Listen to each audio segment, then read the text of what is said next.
Good morning. Hola.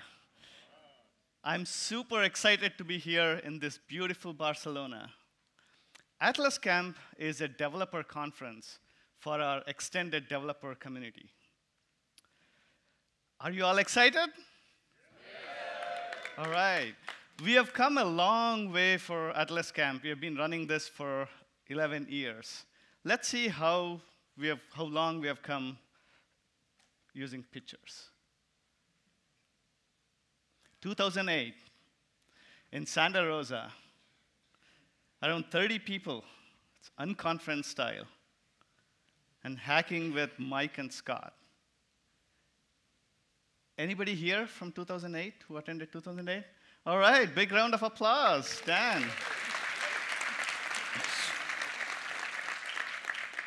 5 years later, it's 2013, Amsterdam, 130 people. Second one in Europe. It's the same venue as App Week coming up next month. Anybody who was between 2008 and 2013, stand up. All right.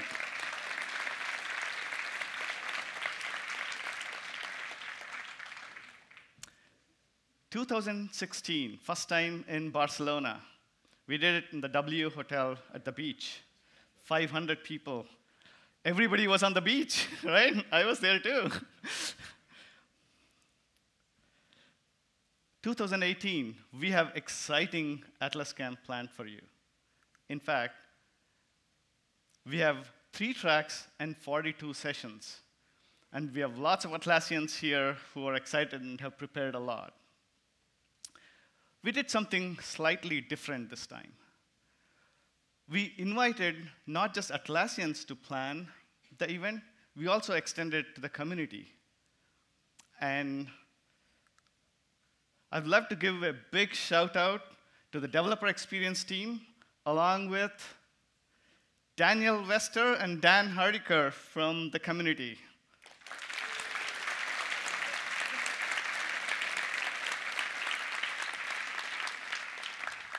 They worked hard to make sure that the content is relevant for you and exciting.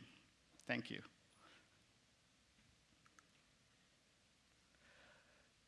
We have something different this time, something new. It's called the Fire Pit. There was an ask to make Atlas Camp just like how it was in 2008 or 2013, smaller, more cozier, and we brought back using Fire Pit. And the way we did it was we have these rooms where it's arranged in circles, and it's unconference style. It's only 40 people, so you need to register soon.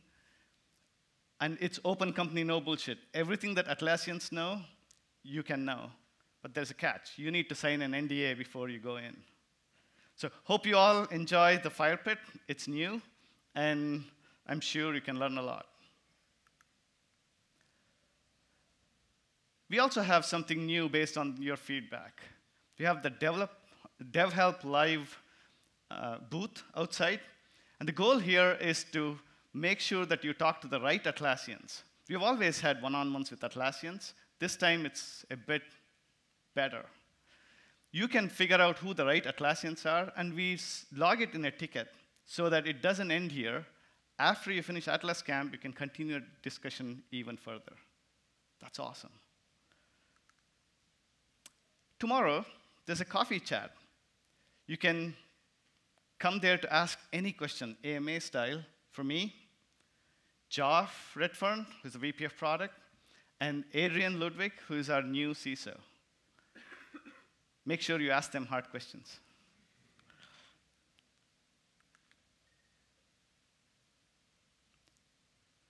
Atlassian has a big mission. Atlassian's mission is to unleash potential of every team.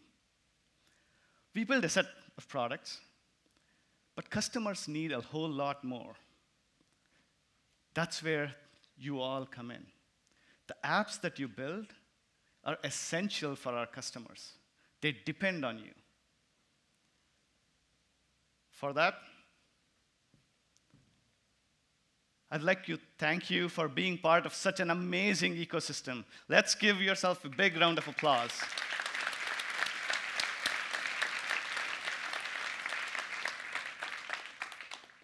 Our customers use it in various different ways. And let me give you a very specific example of a customer using marketplace apps. Domino's. How many of you have had Domino's pizzas? Yeah, all of you. Domino's is a technology company pretending to be a pizza company. Apparently, there are 34 million ways of customizing a pizza. Did you know that? And they have more than 60% of their sales coming from their digital channels. That's pretty impressive. Not only did they pioneer the pizza tracker, they also improved and built best-in-class DevOps practices by linking DevOps and security using Jira, Confluence, marketplace apps, and also their custom-built applications using Connect API. By bringing development practices and security together, they deliver more than 1 million pizzas every single day.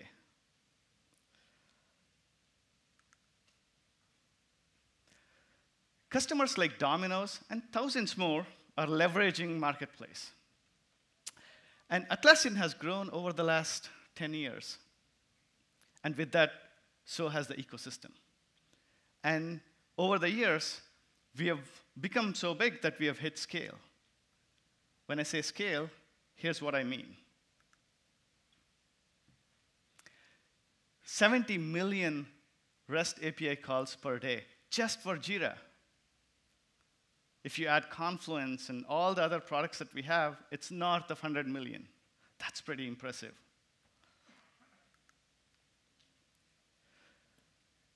We launched the Marketplace in 2012. And just in the 6 years, Marketplace has generated more than $500 million in sales. That's a huge number. All right, question for you. Let's see if you guys are awake. In the last year, guess how much sales Atlassian, the Marketplace, has generated in the last year, just in the last year alone? Shout out some numbers. 50 million. 100 million. 55 million.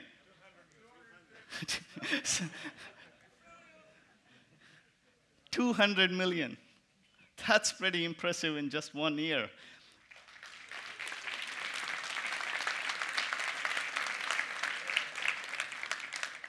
What this shows is Marketplace is at scale and is accelerating.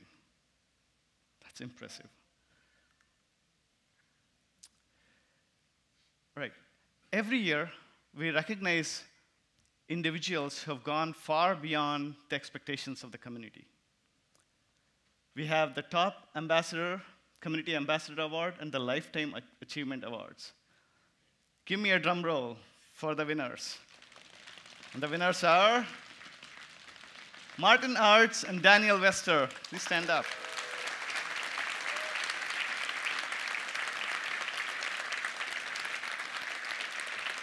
Thank you from Atlassian, from all the developers here for your amazing contribution. Thank you.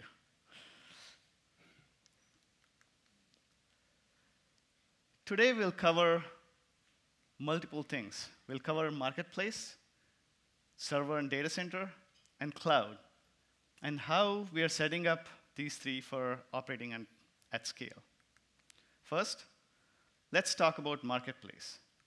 And for that, let me invite Brendan and Alex on stage. Come on, Brendan.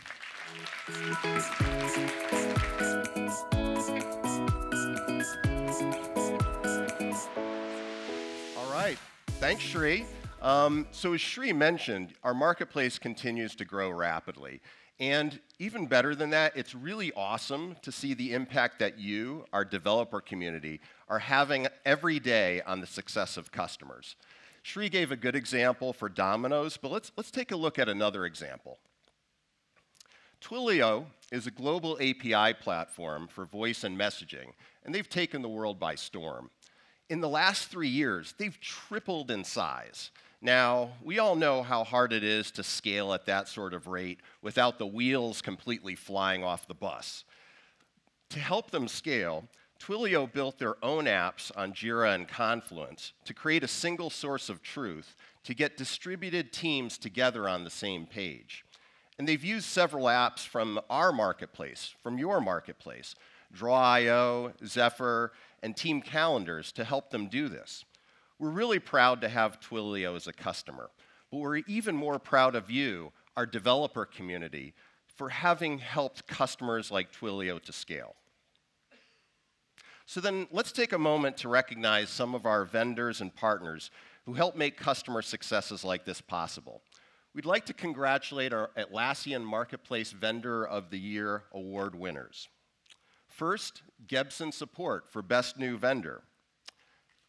Yeah, let's give them a round of applause. Harvest Time Tracking by 42nd for fastest cloud growth since launching their cloud app over the last 12 months. And last but not least, Envision for Confluence for fastest growth for a SaaS partner. So thank you for all you do and for all the contributions that you've made, and this award is well deserved.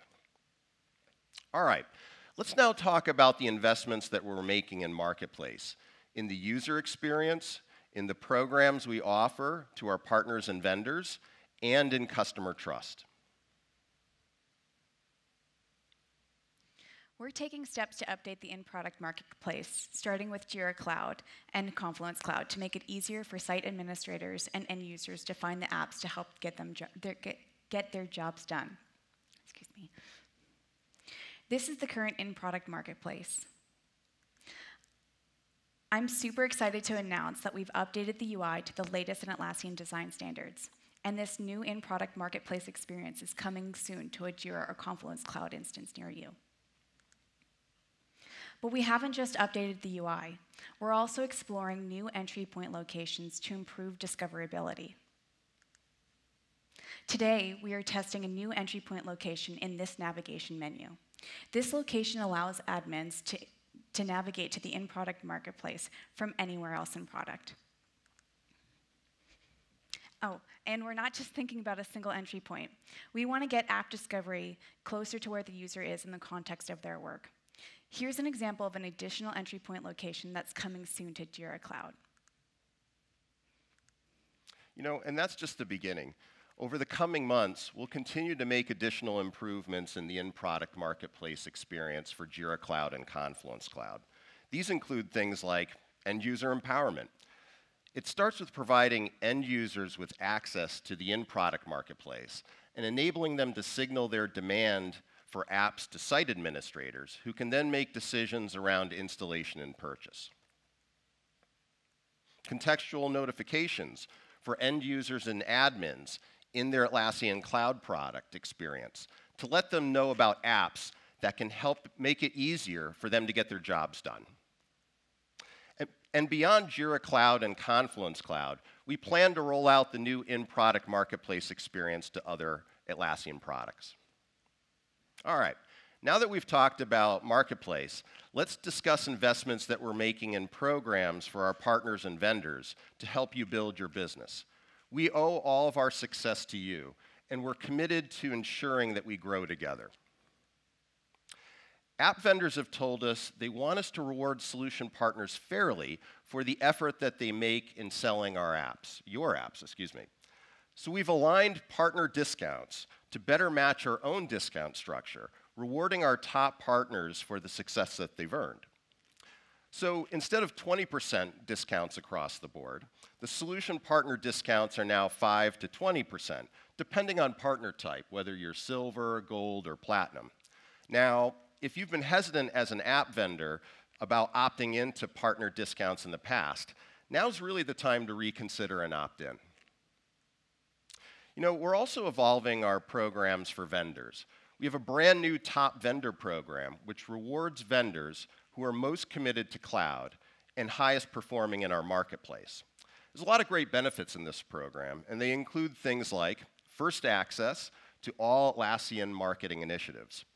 Additional Atlassian product licenses, up to 500 users for any of our products, and direct access to an account manager. So to all of our top vendors, congratulations on your accomplishments.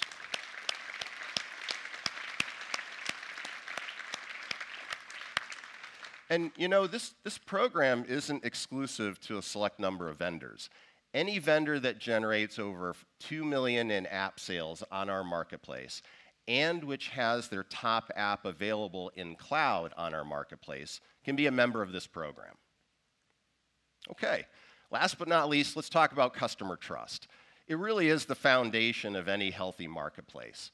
Customers need to trust that the privacy preferences of their end users will be respected and that the security of their data will be maintained.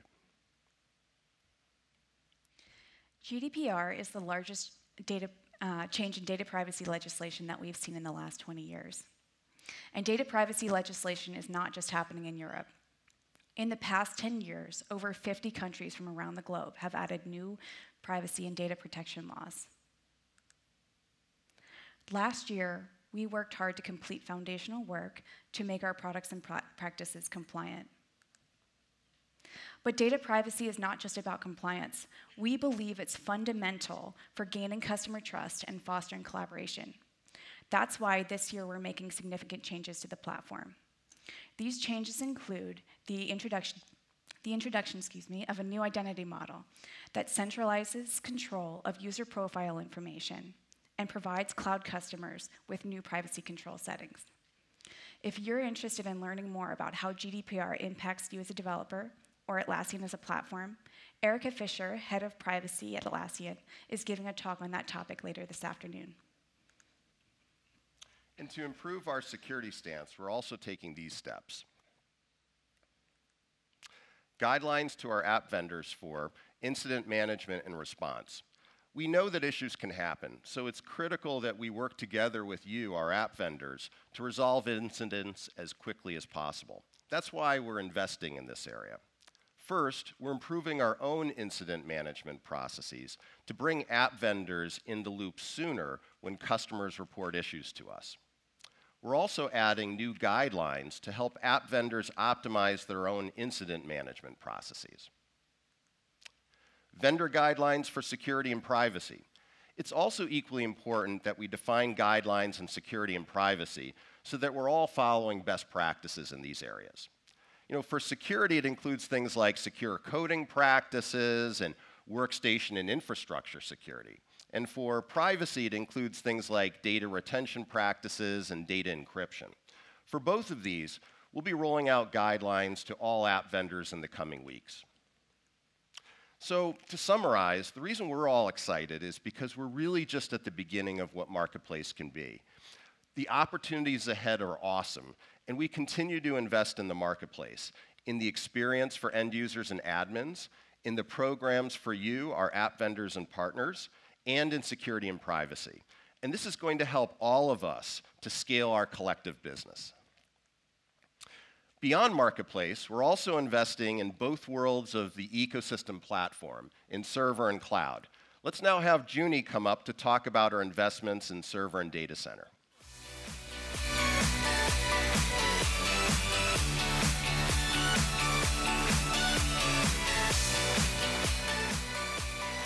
Thanks, Brendan.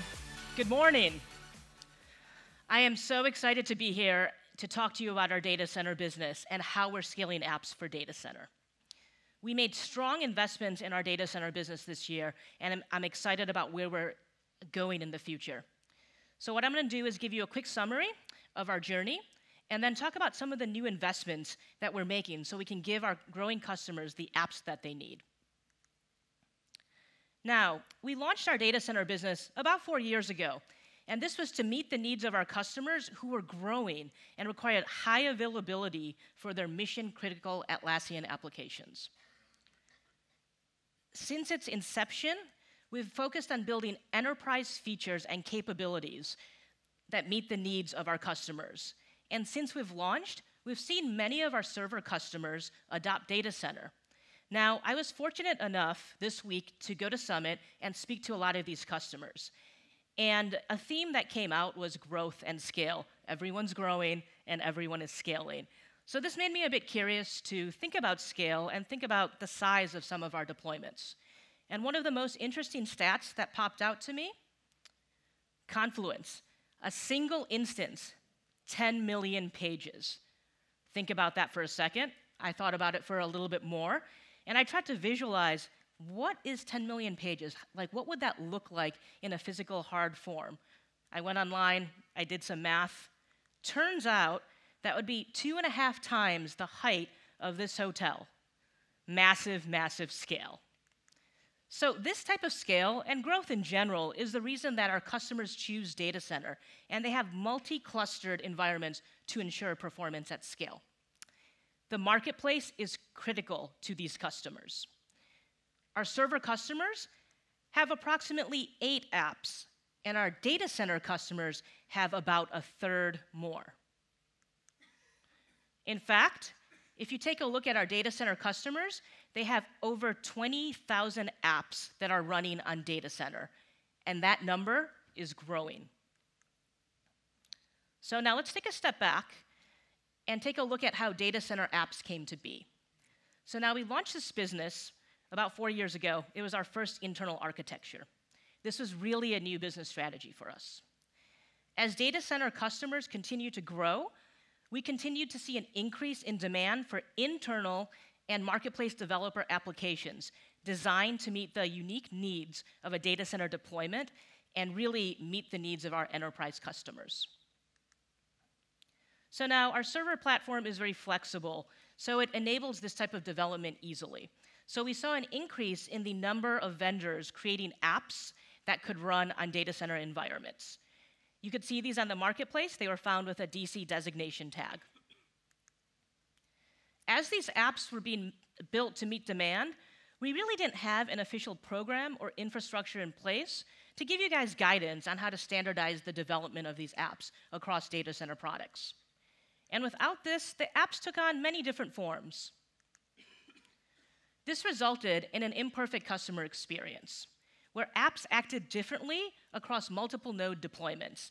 They implemented different caching styles and node data sharing. Sometimes this meant that the apps didn't install properly, didn't do that well during upgrades, could have low performance, or maybe fail to start. The end impact on this is that the customer experience was not consistent. Users experienced outages, slow performance, or even worse, just an inconsistent experience between nodes and deployment. Our customers chose data center to help them scale and deliver a consistent experience, and this is not what we were delivering. So we needed to fix this, and that is why we have built the Data Center Apps Program. The Data Center Approved Apps Program has been introduced to bring our customer apps that have been tested in actual environments our customers are going to run them in. The new program brings together a technical deep dive into how the app uses different technologies within our products. The program also takes a look at how the app impacts the overall customer experience, testing for response times across user actions, and understanding the additional processing time that apps add to the standard actions of our products. We also take a look at how the app operates across multiple nodes, focused on maintaining consistency of our users and data experience as they move between nodes or share data with coworkers. With this program, we want these apps to be vendor tested and Atlassian approved. Now, the aim of this program, number one aim, is to give greater confidence to our customers deploying data center, that the apps that they depend on in their enterprise just don't continue to deliver on their functional needs and requirements, but are there for them for growth and performance as they scale. In doing so, we are confident that our customers are going to continue to depend and install their favorite marketplace apps in their data center deployments and feel confident doing this. Now, as you're building your apps, think about the scale and the size of our customers and how they're growing. So remember the 10 million pages? How about a couple million Jira issues? How would your app work for these customers? To help you think through this process, we created a submission process for your apps. This assesses a few areas. First, there's a technical review. This is essentially a deep dive into the way that the apps are built to ensure that caching, memory management, and security requirements meet the expectations of a data center customer.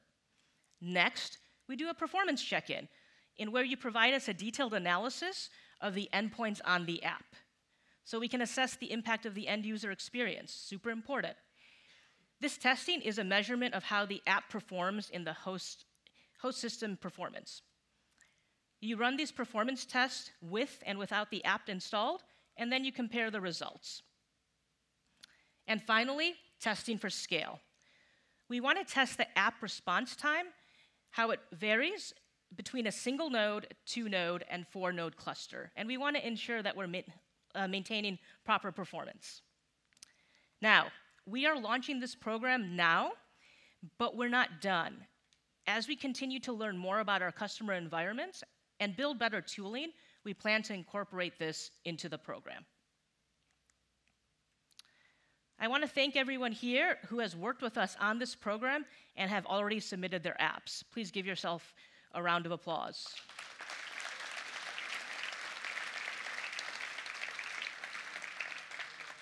I'm very proud and excited to say that many of our most popular apps are now available, data center approved. So we're making really strong investments in our data center product line, and we want to make sure that our customers continue to grow with us. And you are all such an important part of this equation. We are excited to continue to work with you to deliver enterprise-grade applications for our data center customers. So now, I'm going to switch gears, and we're going to talk about how we're scaling on cloud. And for that, I'd like to invite up Lucy and Diogo to the stage.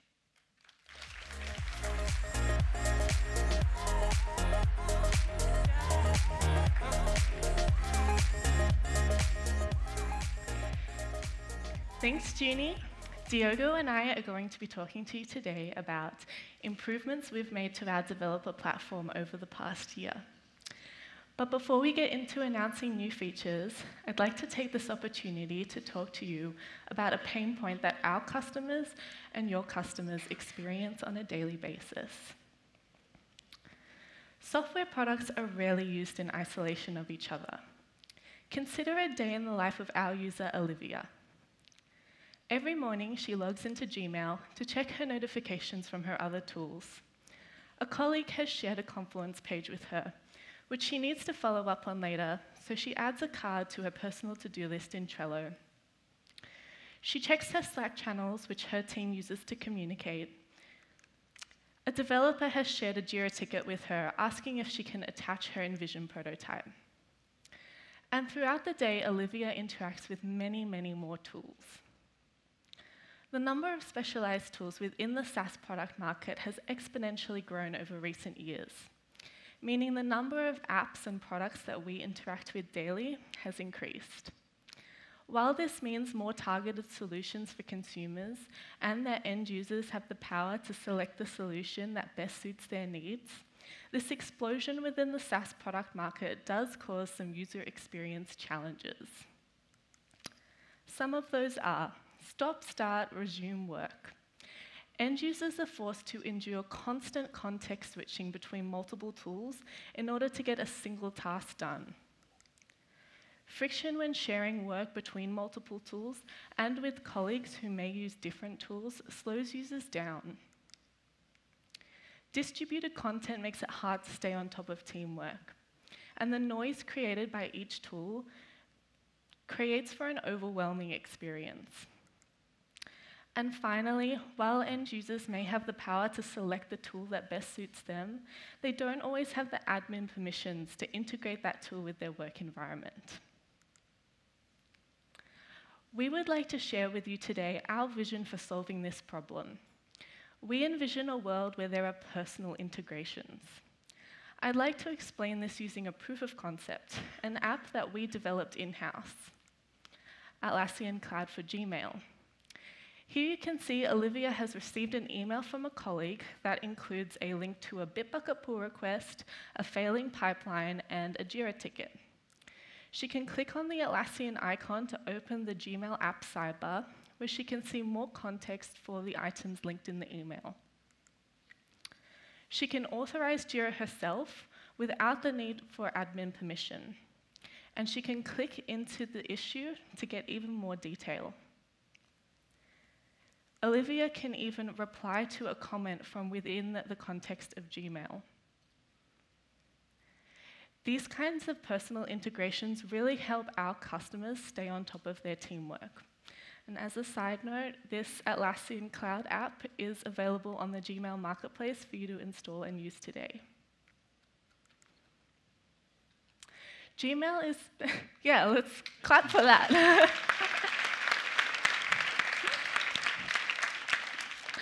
Gmail is just one example of this personal style of integration with an Atlassian product. Think of the tools that your customers use on a daily basis and the possibilities for streamlining their workflows with the Atlassian product suite. I'm sure you're wondering how we're enabling this technology. I'll hand over to Diogo. Thank you, Lucy. All right, now for some geeky bits. We are super happy to announce that we're rolling out OAuth to support in our APIs. When we talk about OAuth, you may be talking about multiple different authorization flows. Just to name a few, there's the authorization code grant, there is the client code grant, there is the implicit grant, and a handful of others. For this vision of highly personalized apps, we are very interested in the authorization code grant. That's the first one that we're rolling out. This grant, this flow, is also called three-legged OAuth, or 3LO in good old Atlassian lingo. We love our acronyms. And it's called like that because it involves three major parties, three legs to that flow, to that dance. So it all starts with our user, Olivia, who goes into your app and says, you know what, I want to integrate it with Atlassian. Once she goes in there, what you do is you redirect into us, and we show her a consent screen. We ask her, hey, are you fine with this app getting integration into this bunch of Atlassian products? She says, yes, hopefully. What we do is we redirect back into you with now a token. And that token is the thing that you're going to use to do all the subsequent API calls into our APIs. Easy, right? It's fairly straightforward, at least as straightforward as authorization flows get. But there are a number of things that are worth highlighting. First, at the very heart of this flow, you have the concept of a consent screen.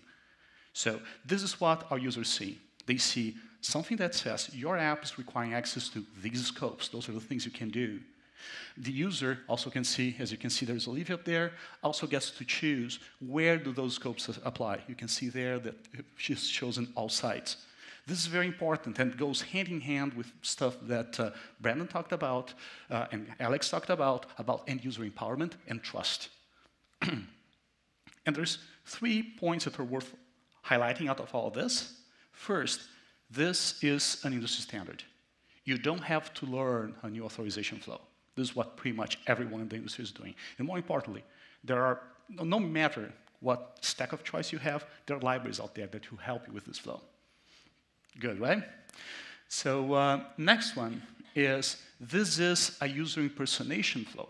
Unlike most of the authorization models that we use, in which your app behaves as itself, in this flow, your app is behaving on behalf of a user.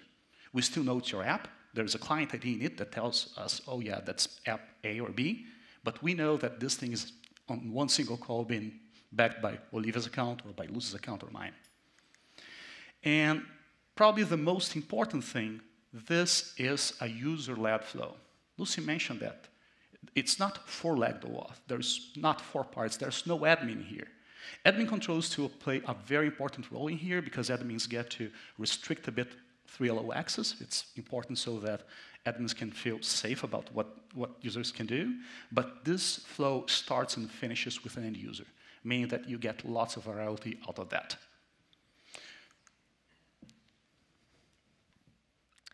But let's talk about how you, our developers, can use 3LO in your apps. We've been working on improving our developer portal experience. In app management, which you can find on developer.atlassian.com, you can create a new app to find your app's client credentials. You can enable APIs such as the Jira REST API and add developer features such as 3LO. You can configure 3LO from right within the UI, And we have some handy developer tools, such as an authorization URL generator, to make the development experience that much easier. When you're ready to distribute your apps to customers, you can do so from right within App Management via the Distribute tab. Now let's talk release timeframes. As of today, the authorization grant flow is available as a developer preview for Jira Cloud Platform. This means you can access App Management, create and build apps using 3LO, and test them yourselves. Very soon we will go GA, which at that point you'll be able to distribute those apps to external customers. We're planning to continue this work to the whole Jira Cloud family and to Confluence in the near future. At App Week Miami earlier this year, we asked you what we could do to better help you design your apps. We're proud to announce the release of a brand new GUI pack using popular design tool Sketch. In this Sketch pack, you'll find UI components for our cloud products and our patterns. You can use this pack to quickly mock up your app designs and be better aligned with our design language. Everything within the pack can also be found in AtlasKit, so you'll have no problem converting your designs to code. That's not all. We got a bunch of other goodies for you. First and foremost, we're introducing something called Atlassian document format. For those of you who interact with content in Confluence, you're using CX HTML. Those that are doing that in Jira are using Wiki Markup. Those doing that in Bitbucket are doing that using Markdown. The Atlassian document format is the new format that binds it all. It's the new form that's going to be used across our products, allowing you for consistent handling of content. It's not just that, it's a much more powerful format. It will allow you to express things that are not available in those other things, such as app mentions. We are also introducing cache diaphragms, allowing you to deliver your app in a much snappier way, much snappier end-user experience. We are also rolling out a single shared secret. So you saw that screenshot by Lucy, you saw those credentials in there. You won't have to maintain different credentials, one per installation, one single thing, simplifying your dev flow. This has been rolled out to all apps that are listed in the marketplace, so yeah, it should already be available to you right now. Last but not least, something that's coming soon, we are introducing this concept of outbound auth. What does that mean is that this will allow you to integrate with 3LO solution, with other identity providers, 3LO as well. We will handle those tokens for you. So for example, if you're integrating an end user's Atlassian account with an end user's Google account, we'll handle those tokens. We'll provide you with the token that you need to do calls into us and into Google, so you don't have to be in the business of maintaining that and all the security details that that entails. So we think this has been a very exciting year, and we believe that we have a very exciting future ahead of us. So to hear a bit more about that, let's welcome Sri back on stage.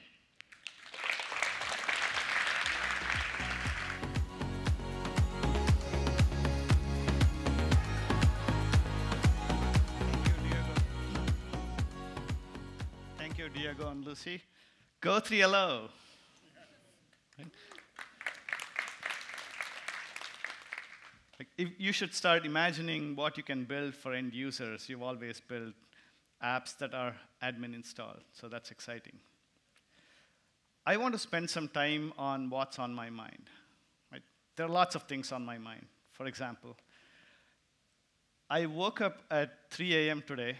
I'm staying at a hotel right across the street, and the power went off. It's completely dark. It's pouring outside. And then suddenly they started switching on the power, and 30 seconds later, it would all fall down. I'm sitting there thinking, wait, the hotel got DDoSed by the cloud,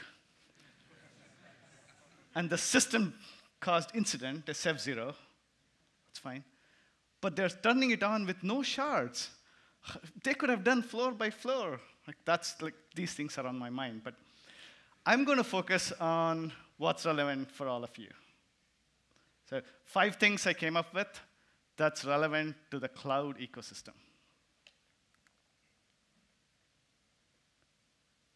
First thing is you build it, you run it. Some context here.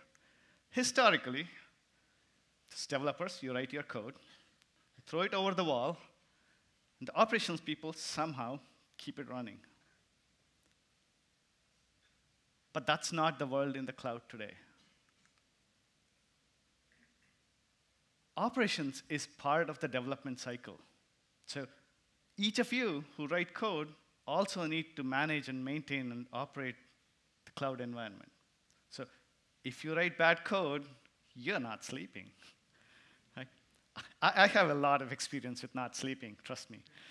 I've been running cloud for like last 10 years. And I have so many scars. If you want to know the incidents that I've gone through, you should talk to me after this. Lots of scars. I had this very specific tone on my phone that would wake me up, right, when there's a SEV0, SEV1, SEV2s. It was so powerful. When it went off, I would just jump out of the bed. So it's useful even today, because if I have to catch a flight at 3 a.m., that's what I use, that tone. And I'm not kidding. Atlassian recognized that it's important in the cloud to have this operations part integrated with the development environment. That's why this week we announced that we are buying OpsGenie. OpsGenie is a fantastic product for alerting and workflows. Many of you use alerting if you have a cloud product. We feel OpsGenie being part of our family would make us a lot more powerful. And that's not all. We also announced another new product called Jira Ops. Jira Ops is an incident management tracking tool. It's an end-to-end tool that integrates OpsGenie, status page, and a number of other tools. Status pages are communication mechanism to customers and also internal staff. Integrating end-to-end would make the incident management process smoother and help us give a much better reliability for our customers. We have learned a lot in the last few years, having gone through massive changes in the cloud. With that in mind, we have open sourced our incident playbook with a number of workflows that we have internally. You can go check it out at atlassian.com/ops. I also encourage you to check out the products so you can use it with our incident process. That was number one. Second is performance and scale.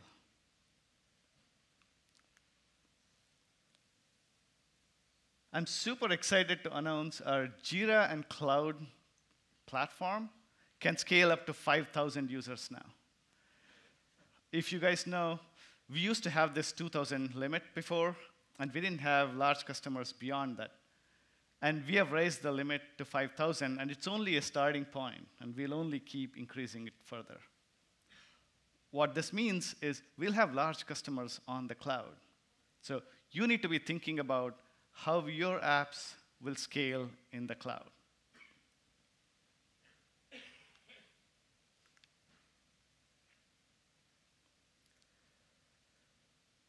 To get to 5,000 and beyond, we had to do a lot of work behind the scenes. In the last 2 years, we had 2 years ago, I guess, we had a single tenanted instance. We used to run one per customer, lots and lots of it in production. You can imagine the pain that has if something fails during deployment and rollbacks. I see some smiles. We moved to AWS natively and made it multi-tenanted to be just like any other normal SaaS offering. And also, I guess we are on the journey towards microservices. We've created a bunch of microservices, not all the way there, but starting to go down that path. The other aspect of this is also having presence in every location, like the data centers. We started with US East and West. We added Ireland last year. I'm happy to announce that in the next few weeks, we'll be adding Sydney. And in the upcoming year, we'll be adding a couple more, Singapore and Frankfurt. What this allows us to do is to scale our platform and to make sure that we provide high scale and performance to all our customers. This also means that And if you look at the broad spectrum of things that we did, there is scale and there's performance. Right? You need to operate, have better performance at that high scale. And when you break down the problem, there's actually different kinds of work that happens when you think about scale and performance. Scale, we had to do a lot of work on the back end and optimizing the databases, making sure that the JQL and CQL work really fast because it's pretty complicated back end. Right? There's lots of work that happens in the back end. And the performance is a lot about the UI and how we optimize for that. So to measure the end user customer performance, we defined this new metrics called performance index. We base it on this industry standard called Aptex, and you can look that up. And we measure basically how happy is a customer based on certain thresholds, and we measure it consistently across all our products. And I'm super happy to say that we have improved performance both on Jira and Confluence, 25% on Jira and 20% on Confluence in the last year. Right? That took a lot of work. And in fact, for the view pages, if you just see the view pages, the read-only pages, that's even more because of the data centers and caching and a whole bunch of work that we did. It's 40% for Jira and 50% for Confluence. I need you to start thinking that if your apps are used at a higher scale, think 10x, which is how we design internally, how would your apps perform? And there's a number of things that we need to do to make sure that you can actually leverage the data centers that we have. That's something that we'll be working with you. For example, if you have an app running in a certain place, you don't know where we are serving our customers across in the world. That's something that we'll address as we do, but there's a whole lot more that you can do even without that. So I encourage you to start thinking performance and scale.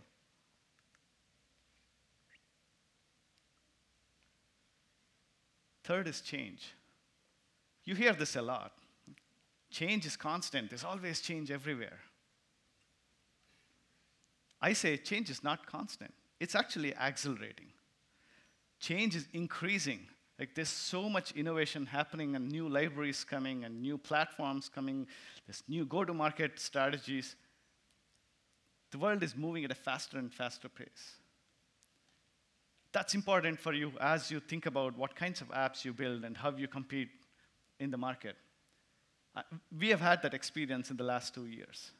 Let me give you a very specific example. We have had HipChat for a long time.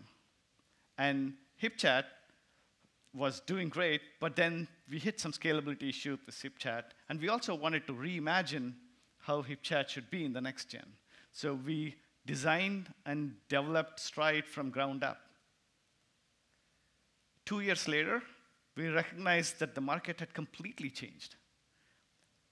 And we looked at, when we started, it wasn't like that. Right? Towards the end, we figured out that the best approach for the market is actually not to build that product, but to partner. So you might have seen the announcement that we did with Slack, to partner with Slack. I know some of you had worked on the early access APIs for Stride. Thank you for being part of the early access program, and I know changes are always hard.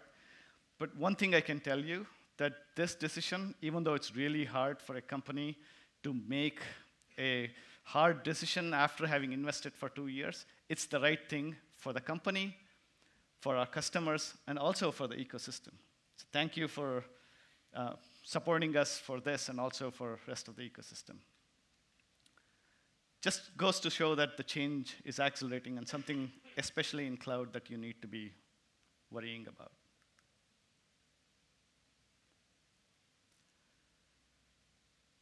Cloud is the long game.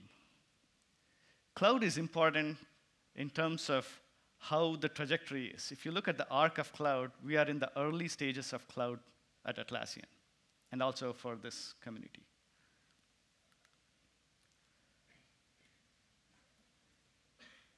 You already know this. We are investing big on cloud. Right? We look at this as a huge investment that will pay us off in the longer term. Right? you have seen stats from the public cloud providers. They show that there's a very small percentage who are already on cloud, and there's a secular trend happening.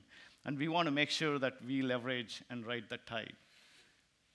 And the ask for you is, you need to start thinking how you can imagine and build your app so that you can ride along with us. There's this example of success story here. Zephyr. Zephyr is a test management tool. And they've done extremely well on the server. I was here 2 years ago on stage talking about how Zephyr is starting to invest in cloud. At that point, they were starting to invest. They were ready to double down on it. And I'm happy to say their cloud business is now equivalent to their server business. Huge, right? Congratulations to Zephyr for making this happen.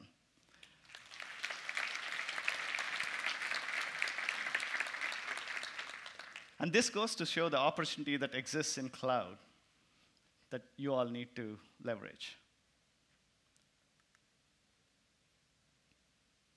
All right. Number 5, innovation pace. In Atlassian, I personally, and also as a company, we pay a lot of interest and effort on innovation. We do ship it. In fact, last few days, we had a ship it live running in the user conference that we just did, Summit. And we do innovation weeks and make sure that we reimagine all the things that we do, right? And that's something that's important for you. When you have an app on the server, you should also think about what does it mean just running on the cloud? Because there's some things that's possible, there's some things that can't. But also, what does it mean by thinking natively on cloud? We do that all the time. In fact, we are reimagining our APIs. Right? Our REST APIs have taken us so far. We've built a huge ecosystem based on the API, but we are challenging how the APIs need to be built. And we have a big vision. Our vision includes cross-product. That means the same API can work across our products. Consistent. So when you learn on one product, the same semantics works across multiple products. And efficient, so that at scale, you don't have to do multiple trips and works much better. So I'm happy to say that we are embarking on a brand new initiative called GraphQL API Initiative at Atlassian.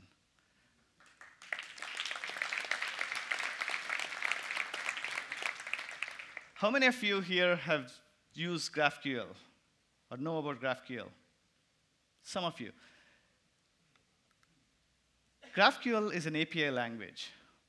Services define a schema, and there's an easy-to-interact tool for the clients, a contract.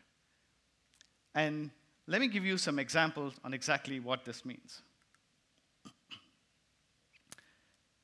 Here's an example of Confluence request. It's giving a page ID. The request is asking, get me the title, create a display name, and space title. As you know, Confluence has a whole number of more attributes, but the client is only asking for those 3. The beauty of the API is what you ask is exactly what you get. Here's a response. As you can expect, it has those 3 things, and this prevented you from getting a whole number of things and figuring out which ones you need and which ones you don't. And as you build your APIs, you can ask for more things along the way. That's pretty flexible. The other thing is the same semantics, like display name, attributes that you saw, display name, would also work on Jira, for example. And if you have it in the same request, you don't have to make multiple trips. Let's look at an example. Here's the same Confluence page ID request with the same attributes for Confluence, but it's also asking for linked issues. Those are Jira issues. That's a different product. And it's asking for title and display name. And you can ask for more things. And this is one request that you make to the server, and you get back a response with all the things that you need. And it prevents your N+1 problem to go back to the server a number of times. And it's efficient on the server side for Atlassian, And it's also a lot faster for you on the clients. So that's amazing. We are internally starting to prototype, and we have a prototype that we can showcase in the App Week that's coming up. Many of you might know App Week is a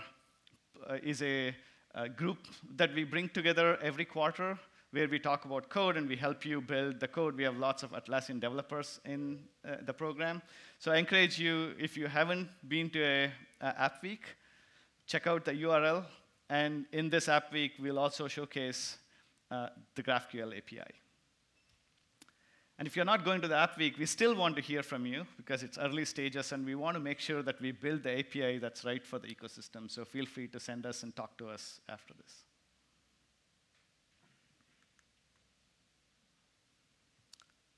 Great.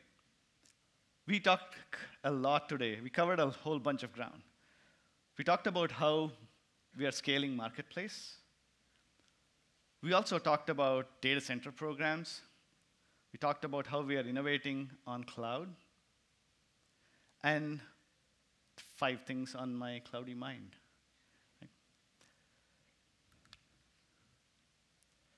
I was there in the ecosystem council a few days ago. And we had a group of few developers come in and talk to us a bunch of requests. And I and a bunch of my teammates have made a whole bunch of notes.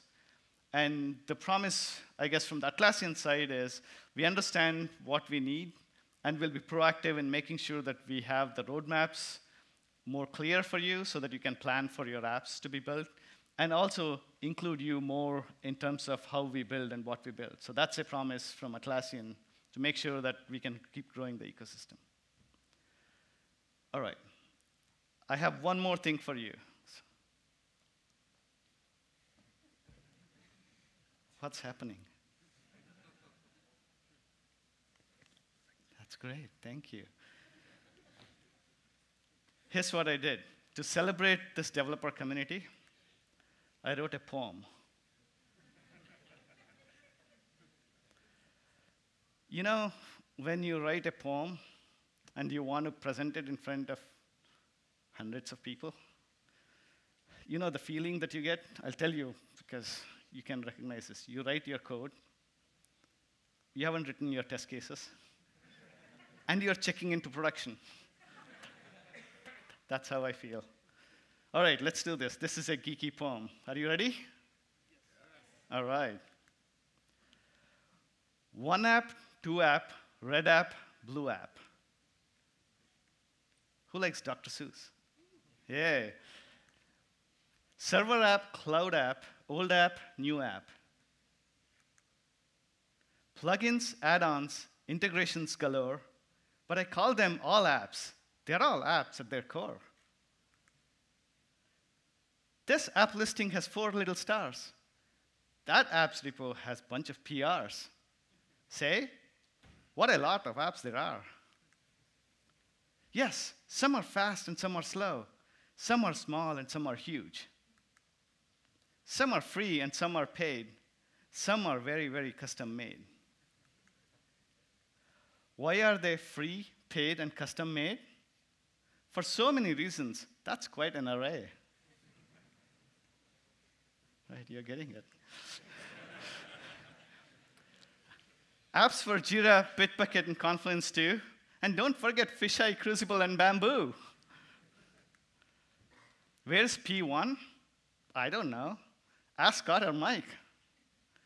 But now there's P2 that developers really like.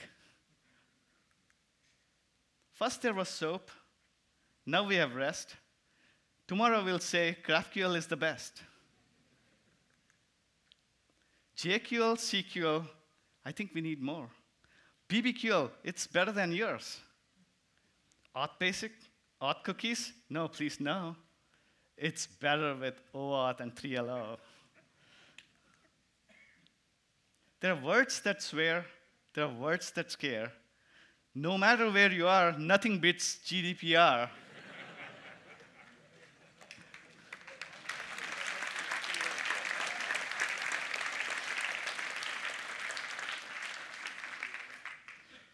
From there to here, from here to there, apps are everywhere.